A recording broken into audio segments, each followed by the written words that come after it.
The cost is financed through the general tax revenues. There are minimal copays. There are no copays for hospitalization. There are no copays to see a doctor. If you get drugs, some of the people will have to pay copays. If you're poor, you don't. If you're pregnant, you don't. But some people will. Those who want to get private insurance have a variety of policies. Some only cover outpatient. Some are very limited for inpatient coverage. And so, although I put down 50 to 100 pounds a month, there's a great deal of variation in just what's getting covered. And as I say, the vast majority of care there is delivered within the National Health Service. Some people even will get private insurance, get into the hospital, have their surgery, develop a complication, and then get themselves transferred to a National Health Service hospital so they don't get stuck with a big bill. Preventive care, the core of any good system, is actually much less there than it is here. And I think that's worth us focusing on a little bit as well. If we look at the screening that they recommend, the screening that they do, in newborns they're doing around 5 tests for inherited diseases, whereas at last count here in Massachusetts we were doing about 27 tests. If we look at their routine screening, if we look at pap smears, they don't begin doing pap smears till age 25. They do them every 3 years till age 50, then they do them every 5 years to age 65 and then stop. So if we look at that, a woman in this country getting an annual pap smear may have 45 pap smears in her lifetime. A woman in England getting routine pap smears may have about a dozen pap smears. So that's a level of the difference in service being delivered. If we look at mammograms, they don't begin at age 40, they begin at age 50. They don't do them annually, they do them every 3 years, and at 70 they stop. And if we look at colon cancer screening, there was no colon cancer screening until a few years ago. Now they're doing a stool heme test once every 2 years from age 60 to 70. That's the level of screening they're doing. If we look at the compliance of these, about 80% of women get pap smears in England. If we look at mammograms, it's around 75 or 80% are on schedule. And colon cancer screening is about 55%. These are numbers that are fairly comparable to the measurements that have been done in this country with people who have insurance in the commercial plans. They do cover the HPV vaccine, they do screen cholesterols, they do, excuse me, screen for diabetes if someone is at high risk. So this is their menu of screening tests. They don't really do annual exams other than an intake physical when you first join a doctor's practice. But if you're in there for something else, they'll try to get these tests done. If you are in an at-risk group, if you're a woman over 50, they will invite you to have a mammogram, or they will invite you to have a pap smear if it's appropriate. Now the patient's view, a lot of data is collected there. And it's all made public, it's all available on the internet, there's a lot of information for people to see. So if you're there and you're saying, geez, I just moved into this area, I'd like to see a doctor, you can look in your community and see what general practitioners are there.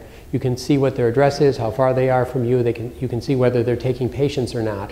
And interestingly, almost all of them are taking patients. There are very few closed practices. You can click on a doctor, and when you do, you will get readings of that doctor's results. You will get patient experience information regarding access and communication. You will get information regarding diabetes treatment, hypertension treatment, asthma, and the like. So you can actually look up how that doctor's been doing. You can look at how your primary care trust, which is the region in which you live, is doing and compare it to others. Up until recently, you had to get your health care in your primary care trust. Now you can leave that trust if you want to. So knowing how your trust is doing compared to others is a good idea. If you're going to the hospital for a procedure, you can look up that procedure and that hospital and see how they're doing compared to others. You can see what their wait time is, their complication rate, their average length of stay. Interesting statistics for the patients to have. And you can compare your hospital to other hospitals so that you can see whether you want to go to a different place or not. Right now they've expanded choice for the people in England because the people have demanded it. So right now you can leave your primary care trust, you can be treated by any specialist in the National Health Service and be covered. You can be treated at any hospital in the National Health Service and be covered. Now if we look at the doctor's view, the doctors over the past 6 or 8 years have had an extensive pay-for-performance program in place. And it really is an interesting program, and I think it's well done. It's about 25% of their income, so it's enough money to get their attention. And they're measured on over 100 different things, including surveys of patient experience, including information regarding their treatment of diabetes, asthma, congestive heart failure, and several other conditions. and they are rated on a 1,000-point scale, and then they are given these bonuses depending on their results. Now the information there, because they're not billing for every procedure, they're not billing for every test or the like, the information is acquired from electronic records, and virtually all of the general practitioners in England are using an electronic record. These records are configured to upload data to the National Health Service, and the characteristic that I think is very worthwhile and worth focusing on is the information doesn't get to the National Health Service from their offices until it's reviewed by them. So if there was an error in making a diagnosis, they can correct it. If the test wasn't appropriate for a particular patient, if you have a diabetic who's blind, they don't need an eye exam every year. And so they can make sure that that is deleted as an appropriate test for this patient. And they've even defined non-compliance. If they've invited a patient to have a test done 3 times and the patient has not come in, they can delete that patient from their list so that they're not penalized for patients who have not complied. These are critical things when we compare the pay-for-performance system here to what they are doing. And I think that those are things that we could learn something from. Now, the first thing insurance companies here will say is, well, if we allow doctors to do that, then they're all going to delete all of their patients and we won't have anything to measure. That isn't true. And if we look at the English system, that opportunity is open for them as well. What they do is they audit what % of patients are being deleted from the list. And if somebody is an outlier, then they have the option of auditing that doctor's records to see if there's actual compliance or not. And by and large, this has not been a problem for them. So it has worked out quite nicely. If we look at income of general practitioners, this is another thing I think we can learn something from. The general practitioners in the English system are the highest paid doctors in the National Health Service. They make 100 to 120,000 pounds a year, which translates to about 95th percentile for income in England. So they're doing quite well. And specialists are paid on average about 80,000 pounds, so they're paid significantly less. Interesting here is that even with this differential of income, there are more people going into specialties there than there are here. So if we look at the number of primary care doctors in our system here, it's roughly 1/3.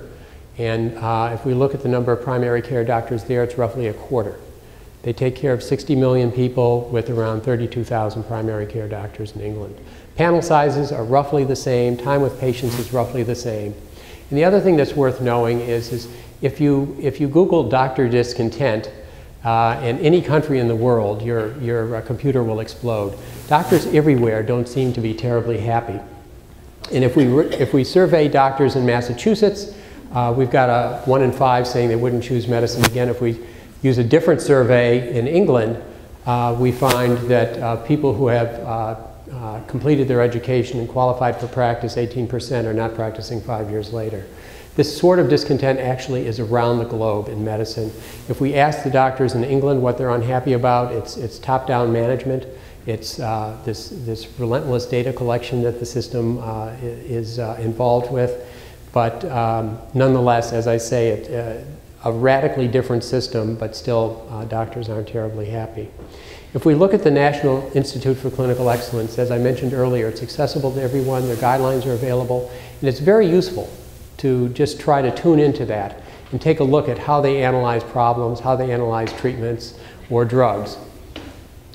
Despite the fact that they approve about 85% of the drugs that are presented to them, every now and then they do say no to a drug, they do feel it is too costly, and even in England, where they supposedly don't mind waiting and supposedly will accept limitations, even in England there are repercussions to this.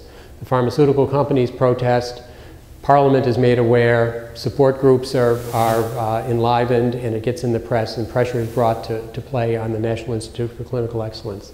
Sometimes they yield, sometimes they don't, but it does create a stink, and even there, they're not immune to the political process. So anywhere where we're dealing with cost effectiveness, where we're dealing with approving things and developing guidelines, it's impossible to avoid the political process in that realm.